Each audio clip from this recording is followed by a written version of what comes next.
My name is Donnie Lowy from Closeout So I was reading how Zimbabwe's farmers are losing out to onion smugglers, and you might be asking, okay, so what does that have to do with your wholesale or retail business? Well, there's something very interesting that's actually taking place in Zimbabwe. The farmers in Zimbabwe growing their onions, selling their onions. They're selling them to stores, they're selling them to end consumers, but there's also a lot of onions that are being smuggled from outside Zimbabwe, and what's actually happening is putting pressure on the price of the onions, and now the farmers are having a harder time making money.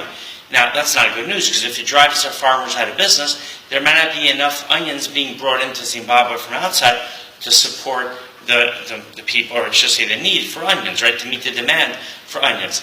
So now, what does this have to do with your wholesale and retail business? It's very important. Whatever products you're selling to, you need to keep track of the quantity of products that are entering the marketplace. So if you have a store selling fashion jewelry, and you have to go out and see how many other stores are selling fashion jewelry nearby. Is there enough business for all those stores? Are there people still buying the jewelry? Or has so much jewelry been flooded into the marketplace that everyone's already bought the jewelry that they need, and now they don't need more jewelry?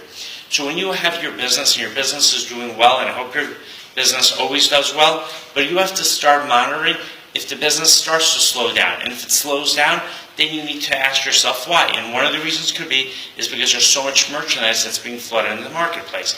Now, if there's a lot of merchandise being flooded into the marketplace, what you have to do next is either you have to discount the merchandise you have, because eventually people aren't going to want to buy the merchandise because there's so much of it, or that eventually the price will be pushed down because the supply will increase so much, or you simply have to start carrying a different item. You have to focus on, if you were carrying jewelry, now you have to start carrying handbags. And if you were carrying handbags, now you have to start carrying dresses. Right? But before you pick the new product, do your research and make sure that there is a demand for that product. Alright, I hope you enjoyed this video. My website is closeoutexplosion.com. Thank you very much. Have a great day.